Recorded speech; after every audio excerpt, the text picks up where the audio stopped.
The first pint, that's always the problem when I look back. I'll take you through a typical day when I used to work in central London when I was in the police. And whether it be like today, apparently it's been 32 down there, in uniform, with a hat on, 32 degrees.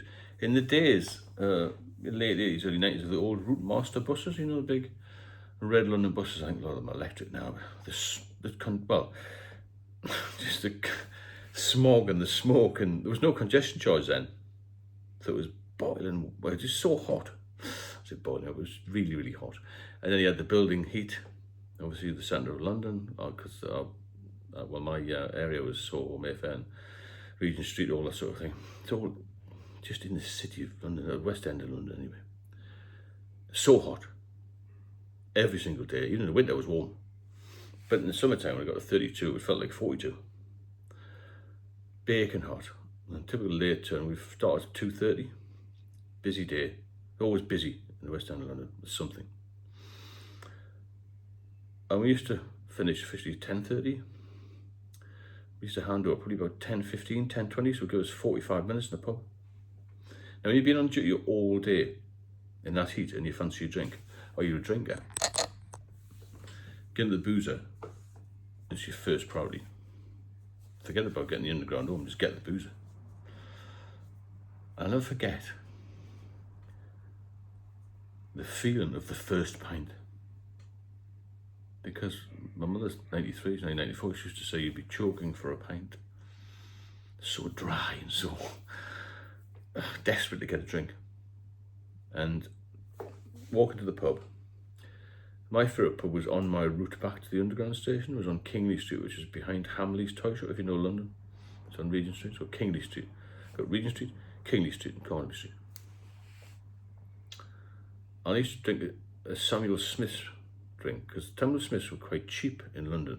They weren't as cheap as Wetherspoons are now. When I drank down there, there was no Wetherspoons. It shows you how long ago it was. And this Ingerbrow lager, it's gorgeous. These two Ingerbrow lager and Ingerbrow pills, which is even stronger. I can't remember what percentage the Ingerbrow was, but it was a lovely drink. Especially when you've had a long, hot day. And the first pint was like nectar. It was like being injected with a drug. Well, it is a drug, isn't it? And the second pint wasn't quite as good. Never is quite as good as it. It's like if you're a bit greedy and you have one ice cream, now I'll have another one. The second one's not as good as it. Like sex in a way, isn't it? It's always the first is best. Anyway, moving on. So this first pint feeling was something I carried on with for years, and it was always the first pint that got me into trouble.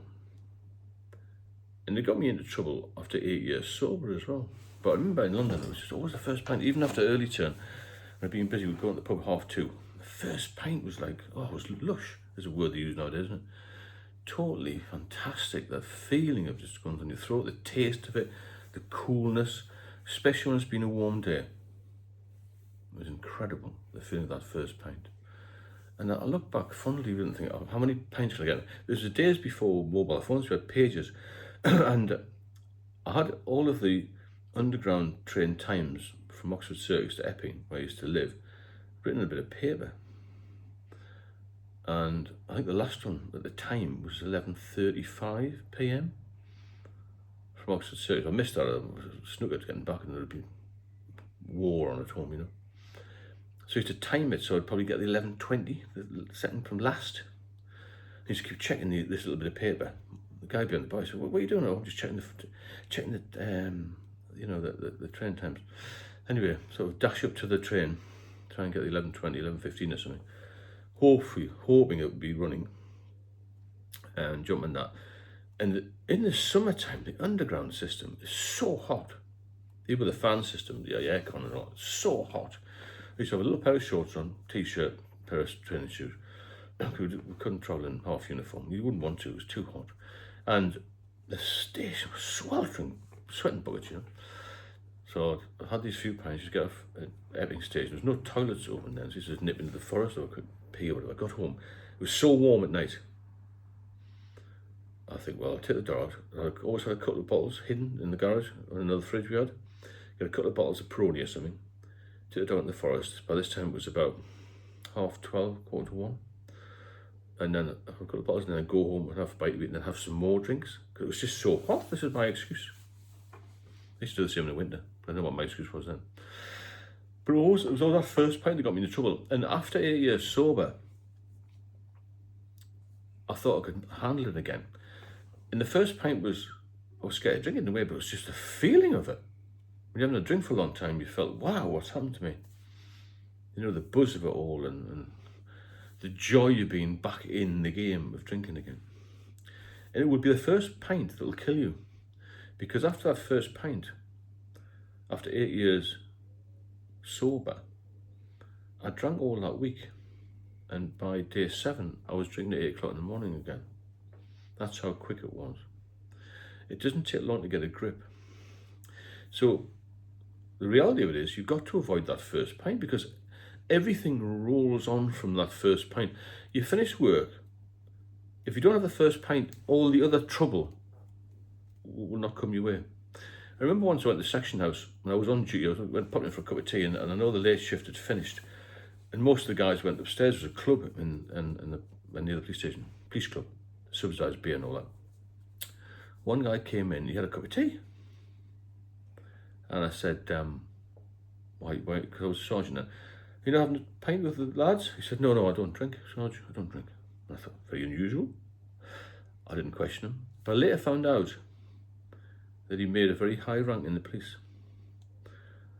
So he would be fresh as a daisy the next day, you see. The other guys have a few pints and maybe go to a club or something, come back hammered 3 in the morning, get up again for a late turn and be you know, in a mess. Or well, just not in a mess. When you're young, you can bounce back, can't you? So the first pint, just imagine you finish work in an office, 5 o'clock. You park the car in the pub car park, you leave it at work, go for a pint. I'll have another one. When you get the taste for it, you see, your inhibitions are lowered. One or two, and you think, somebody else comes in from work, and you think, oh, there's Dave, we'll have a couple of pints with him. But by the time you've turned around, you've had 4. Sit in the beer garden, especially nice nights, and you will have a bit more. And you think, I'll just leave the car, I'll come back and get it tomorrow before I go back to work with it.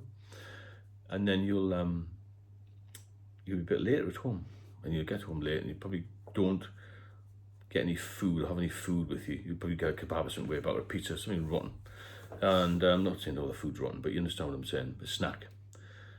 And then you'll have a couple more, because you had that first one, won't you? That's another problem. Then you've forgotten to have a shave, you've forgotten to do iron your shirt for tomorrow, the next day, and then you wake up next day with a hangover. Then you wake up late. You think, oh, bollocks, I've got to go and get the car from the pub car park. Waiting for a taxi. Maybe late for work. Bit of stubble on, you haven't been washed, but you haven't had a shower.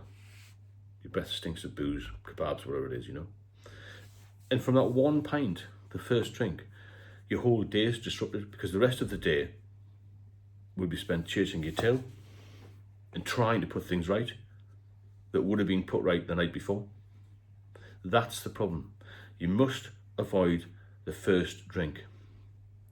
In any case where you're a heavy drinker or you're slipping into addiction, if you don't have the first one, you won't have the second and the 5th and the 20th. So you must keep off the booze. It's the first one that will kill you. It's as simple as that. If you benefit from the channel, please subscribe. If you want any help on a one-to-one basis, I'll put a link in there. I've got an ebook out as well, which is a handy guide to keep you off the booze. Because once you're off, the big battle then starts to get, well, sobriety for a long period of time. You know, that's why I call things get sober. Stay sober, isn't it? You get sober and you've got to stay sober. And that's a one day at a time battle, isn't it? So I'll speak to you all soon and have a good evening. Just remember, it's the first one that could kill you.